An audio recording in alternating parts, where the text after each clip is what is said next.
we know what the O-line situation is for the Giants. So now when I think about names like Von Miller, Bradley Chubb and company, will Daniel Jones have the same patience? Will he have the same strike precision to be able to deliver those same dimes to that wide receiving core? And how will Saquon Barkley handle that D-line that Denver can bring to the table? Right? Like, those are two questions. I mean, we watched Ezekiel Elliott struggle. I'm not saying, Saquon Barkley's going to struggle, but will he have the same kind of look and feel that Ezekiel Elliott had last night? Key, look into your crystal ball. What do you expect from Daniel Jones? It's so funny you asked me that, Max, because I kind of echo what Eli is saying. I'm going to piggyback off of him.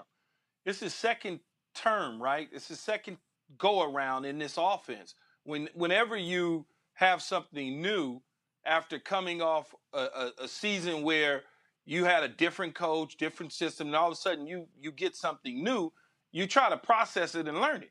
Just look at Tom Brady a year ago, veteran quarterback, struggled early on until he started to figure out the new system that he was in, and he's a veteran guy who's seen it all. Once he learned that system, the rest was history. And I think Daniel Jones has the ability, mind you, he is a Duke guy, so he has the ability and the smarts to be able to process the information. Now, can he transfer that onto the field? I would think so at a second time around. Now you add Saquon Barkley in the mix.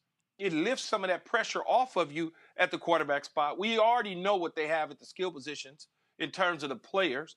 The offensive line, you guys have talked about, too, you turn blue in the face of not being good enough in the past. But I think them too, second time around, in a system, understanding the line calls and the protections. So you expect for them to be better. I think they will be better. He knows that there's a lot on the line, not only for himself, but also for the general manager and Dave Gettleman, who you, Max, don't seem to be particularly fond of. But, you start to think about second year, third year guys. What I learned from Bill Parcells in my career, he said, first year guy, I ain't expecting that from him.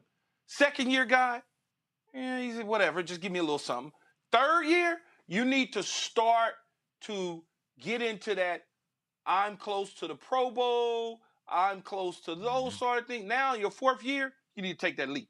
If you ain't taking that leap in the fourth year, you're probably not good enough. I hear you, and I agree with all the points you guys are making about Key, what you just said about Daniel Jones, even the offensive line playing together more. I anticipated improvement, but understand, as a Giants fan, I've been waiting for improvement for that line or some version of it for 10 years. Like, this is 10 years, and when a GM takes the job identifying that is what he's got to fix, and they were dead last year, and in the preseason, I'm looking like, if anything, they got even worse. I think you're right, Key. Over time, I expect them to be a little better than last year. I mean, how could they be worse? The thing that bothered me about Daniel Jones last year as a second-year player, he's got wheels. Like, Daniel Jones can move. When he didn't have the wheels, he was a sitting duck in the pocket, right? And I know the line's no good. I get it. But I was expecting a little more operation and manipulation out of the pocket from Daniel Jones just as a thrower of the ball, right? But sometimes, though, right, Max, Jason Garrett is a certain type of coach.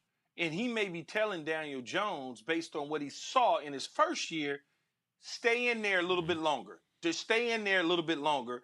Give it an opportunity to develop. Now he's put that into Daniel Jones's mind, so Daniel Jones is sitting in there a little bit longer. Because your coach sometimes uses a reflection of himself to coach you, because Jason Garrett can't move, right? He's a sitting duck when he played quarterback. So he may be telling guy like that, I need you to sit in more because it's going to open up. You take off too much. So when you used to see him take off, you was like, oh, man, he can move around, he can run.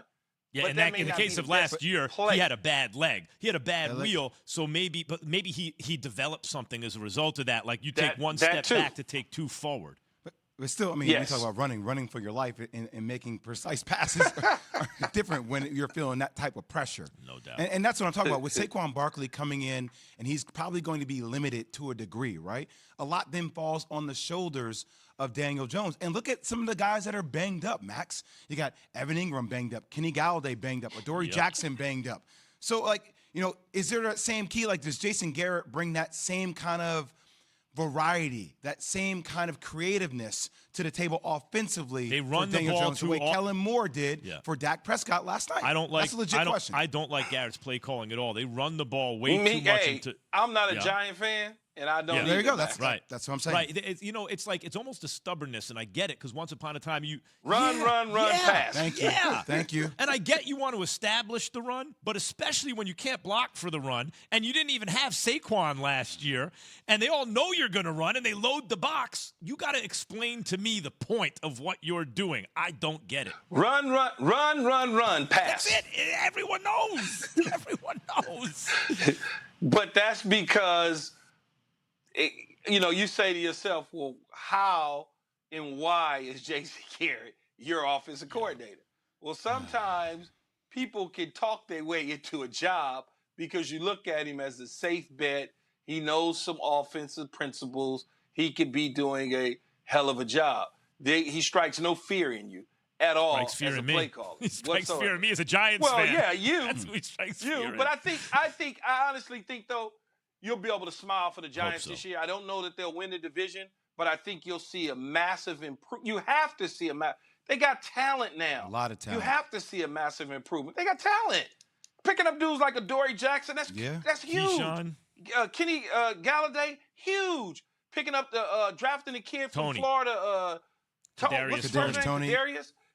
Kyle Rudolph. Stop. Kadarius Toney. Well, I'm just saying, Jay. Kadarius Toney, picking up him. Kyle Rudolph is a good, solid vet. Solid veteran. Especially when you got a guy like Ingram already at tight end. Mm-hmm. Yes. And if Ingram can only catch a cold in Alaska on a rainy day, you'll be fine. Thanks for watching ESPN on YouTube. For live streaming, sports, and premium content, subscribe to ESPN+.